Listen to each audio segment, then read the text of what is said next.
দেখতে পাচ্ছেন, আমরা দেখানোর চেষ্টা করছি দ্বারকাধীশের মূর্তি। এই যে দেখতে পাচ্ছেন, আপনাদেরকে দেখানোর চেষ্টা করছি, এই মুহূর্তে চলে এসেছি দ্বারকাতে। ওয়াও! আর বাইরে যদি দেখায়, ভিড়ে ভিড়াক্কা দেখুন, এই ভিড়ে ভিড়াক্কা, কাতারে কাতারে দোকানদার লোক নেমে পড়েছে, কেউ কাউকে মানছে না, ধাক্কা দিয়ে চলে যাচ্ছে। এই হচ্ছে কি ব্যাপার।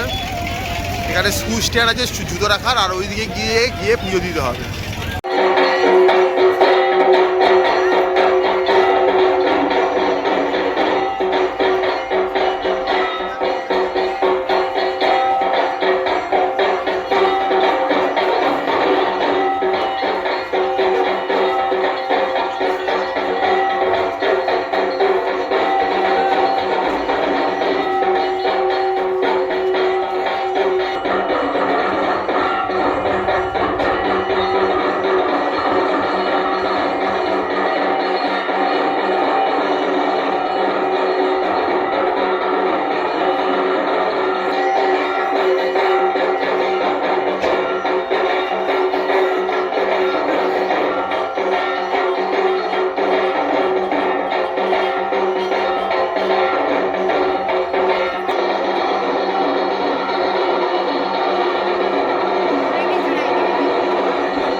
দেখতে পাচ্ছেন এখানে দোকান পাট বসে গেছে, খাওয়া দাওয়া, বাসি বিক্রি হচ্ছে, পাখা বিক্রি হচ্ছে, কাতারে কাতারে লোকের ভিড়। আর এই হচ্ছে যে দ্বারকাধীশ, আমরা দেখাচ্ছি।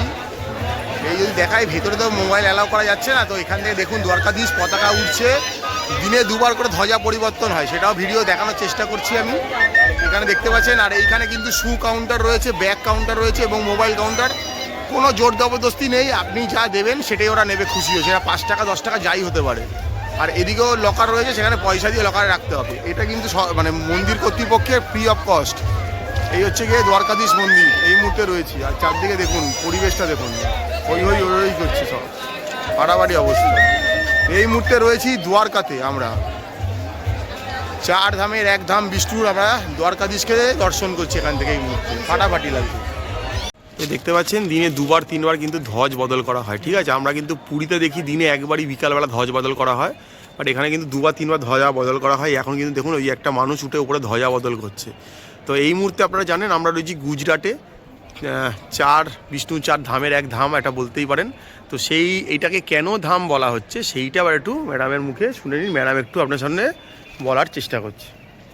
এই তো আমরা রয়েছি এখন গুজরাটে। আমাদের সামনে দ্বারকা মন্দির, একদিকে দ্বারকাধীশের মন্দির, আর তার উল্টো দিকে বয়ে যাচ্ছে গোমতী নদী।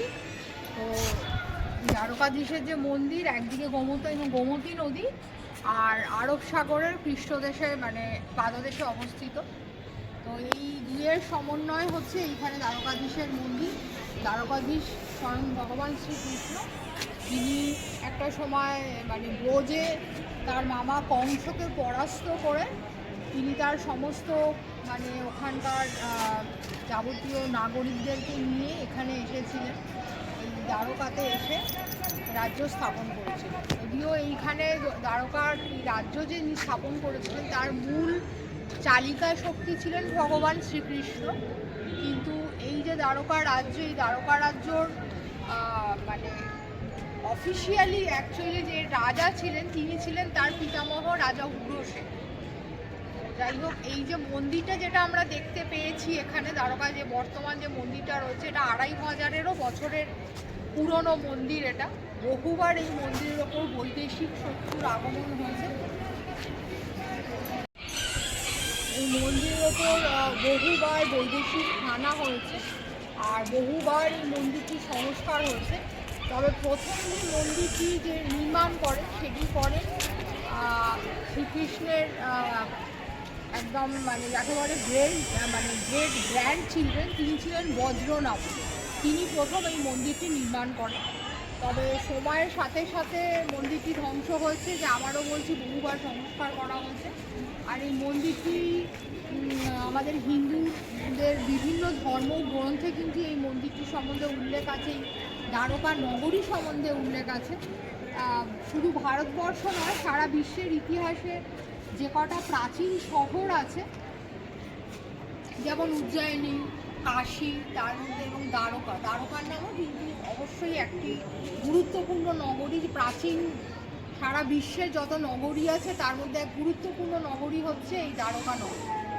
আর দ্বারকা নগরী এইটা আরও বিশেষ যে কারণে বিখ্যাত ছিল, সেটা হচ্ছে যে শ্রীকৃষ্ণ যে ব্রজ ছেড়ে চলে এসেছিলেন, চলে আসার পর এখানে যে উনি রাজ্যপাট সামলাতেন, যার মূল উনি চালিকা শক্তি ছিলেন, কিন্তু এখানকার রাজা ছিলেন রাজা উগ্রসেন, যার পিতামহ ছিলেন রাজা উগ্রসেন, ছিলেন পিতামহ।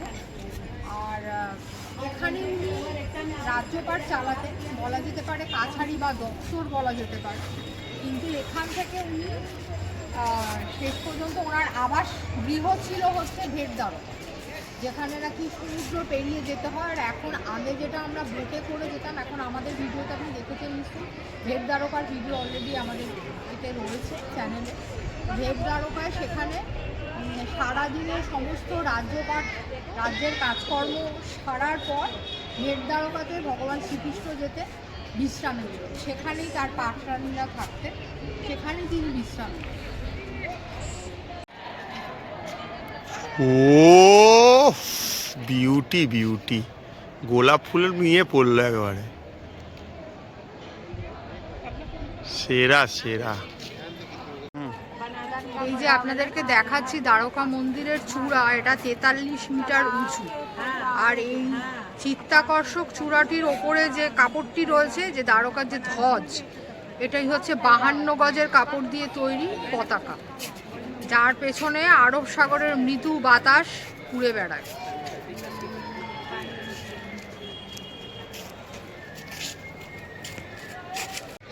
এই যে দেখাচ্ছি আপনাদেরকে সেতুটা, এটা হচ্ছে সুদামা সেতু। আর গোমতী নদীর খাল পেরিয়ে এটা আরব সাগরে গিয়ে মিশেছে। আর আমরা এই যে এখানে দাঁড়িয়েছি, যে সামনে হচ্ছে ওই দ্বারকাধীশের যে মন্দির, তার ঠিক পেছন দিকটাতে এই সুদামা সেতুটা রয়েছে। তো এই একটি মানে পৌরাণিক কাহিনী থেকে এটিও জানা যায় যে কৃষ্ণ, যার বাল্য বন্ধু এবং ঘনিষ্ঠ বন্ধু ছিল সুদামা, সেই সুদামা একটা সময় মাতা অনুসূয়ার কাছ থেকে মানে তার সুদামা যে ছিল কৃষ্ণের অত্যন্ত বাল্য বন্ধু এবং ঘনিষ্ঠ বন্ধু, সে একটা সময় তার গুরু মাতা অর্থাৎ সন্দীপনী মুনির স্ত্রী তার কাছে কোনো একটা কারণে অভিশাপ প্রাপ্ত হয়েছিল, যে কারণে তার সমস্ত যশ এবং অক্ষয় সমস্ত কিছু তার নষ্ট হয়ে গিয়েছিল কোনো একটি কারণ বশত। তার ইতিহাস আলাদা, সেই ইতিহাসটা এই মুহূর্তে নাইবা বললাম। তো যদিও সুদামার সারা জীবন ভীষণভাবে দারিদ্র্যের মধ্যে দিয়ে জীবন কাটিয়েছে, কিন্তু তার অত্যন্ত প্রিয় বন্ধু এই যে কৃষ্ণ, যে নাকি রাজাধিরাজ বা দ্বারকাধীশ ছিলেন, বিশাল বৈভব সম্পন্ন, ক্ষমতা সম্পন্ন। আর সুদামার সব থেকে বড় কৃতিত্ব হচ্ছে সে কিন্তু কোনো ভগবান শ্রীকৃষ্ণের কাছে বিন্দুমাত্র অর্থ সাহায্য বা কোনো রকম সাহায্যের জন্য কোনোদিন আসেনি। বরঞ্চ যখন নাকি সুদামা দ্বারকাধীশের কাছে এসেছিলেন, ভগবান শ্রীকৃষ্ণের কাছে এসেছিলেন, খালি হাতে তো আসতেন, তাই 3 মুঠো চাল নিয়ে এসেছিলেন বন্ধুর সাথে দেখা করার জন্য। সেই থেকে এই যে আমরা ভেটদ্বারকা যে কথাটা বলি, ভেটদ্বারকা, সেই কারণে এটার নাম হচ্ছে ভেটদ্বারকা। আর সুদামা যে এসেছিলেন ভগবান শ্রীকৃষ্ণের কাছে, ভগবান শ্রীকৃষ্ণ এতটাই আপ্লুত হয়েছিলেন বন্ধুকে দেখে, ভগবান শ্রীকৃষ্ণ স্বয়ং সুদামাকে তার নিজের রাজসিংহাসনে বসিয়ে তার পা জল দিয়ে ধুয়ে দিয়েছে।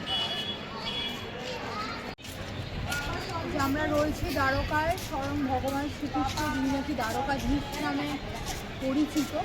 তার এই দ্বারকাধীশ, এই দ্বারকার সপ্তপুরী বা মুখ্যদ্বার হিসাবে ওটাকে কিন্তু গণ্য করা হয়। সপ্ত যে পুরী আছে তার এক অন্যতম পুরী। এবং আরও বড় কথা, 4 ধাম। 4 ধাম বলতে আমরা সবাই জানি যে পুরী, বদ্রীনাথ, রামেশ্বরম এবং এই দ্বারকা, 4 ধামের এক ধাম হচ্ছে এই দ্বারকা। তবে এই মন্দিরটা সবথেকে বড় কথা, যখন 2500 বছরের পুরনো এই মন্দির, কিন্তু মন্দিরটা আপনাদেরকে অলরেডি বললাম যে বহুবার বৈদেশিক শত্রু দ্বারা আক্রান্ত হয়েছে এই মন্দির, আর বহুবার কিন্তু এই মন্দিরটি কিন্তু স্থাপনও হয়েছে। তবে সর্বশেষ মানে 14 এবং 16 শতক নাগাদও আক্রমণ হয়েছিল। তবে 1470-তে মোহাম্মদ বেগদা বলে একজন বৈদেশিক শত্রু, তিনি এই মন্দিরটিতে প্রথম আক্রমণ করেন। যদিও তারপরে বহুবার মন্দিরটি সংস্কার হয়েছে। তবে মূল যে মন্দিরটি, যেটি বজ্রনাভ তৈরি করেছিল, সেই যে মন্দিরটি যেটা হয়েছিল তারপরে সংস্কার হয়েছিল ঠিক কথা, কিন্তু তার আগে যেটা মানে ভগবান শ্রীকৃষ্ণের কিন্তু রাজ্যপাট, এখান থেকে তো তিনি রাজ্য চালাতেন, যে মূল যে এখানে যে প্রধান যে ওনার যে রাজ্যের যে মূল দ্বার হিসাবে এই জায়গাটিকে গণ্য করা হয়, এখানে যে প্রধান প্যালেস হিসাবে হয়তো যেটাকে আমি বলতে চাইছি, সেটা যেটা ছিল সেটি কিন্তু ভগবান শ্রীকৃষ্ণের দেহত্যাগের সাথে সাথেই সেটি সমুদ্র গর্ভে কিন্তু ডুবে যায়। আর ভগবান শ্রীকৃষ্ণের দেহত্যাগের ঘটনাটি সেটাও হয়তো আমরা অনেকেই জানি, যে প্রভাস নামক জায়গায় ওনার এক ব্যাধের দ্বারা আক্রান্ত হয়ে উনি প্রাণত্যাগ করেছিলেন। ওনার প্রাণত্যাগের সাথে সাথে সমুদ্র পুরো এই দ্বারকা নগরীতে পুরোপুরি যত যাদব ফুল সমেত এই পুরো দ্বারকা নগর পুরোপুরি গ্রাস হয়ে গেছে। এবং পরবর্তীকালে এই যে মন্দিরটি যেটি আমরা দেখছি সেটি কিন্তু বজ্রনাভ তৈরি করেছে। এই যে টোটাল ভগবান শ্রীর এই যে দ্বারকার যে মূল যে ওনার যেটা প্যালেস, যেটা রাজপ্রাসাদ এক কথায় বলা যেতে পারে, সেটি আজও মানে সমুদ্রের গর্ভে কিন্তু এটা মানে মেরিন সায়েন্স বলুন বা আমাদের ওশানোলজি বলা যেতে পারে, এটা কিন্তু ডিসকভার হয়েছে যে দ্বারকা নগরী যেটি ছিল সেটা সমুদ্রের গর্ভে কিন্তু আজও বর্তমান।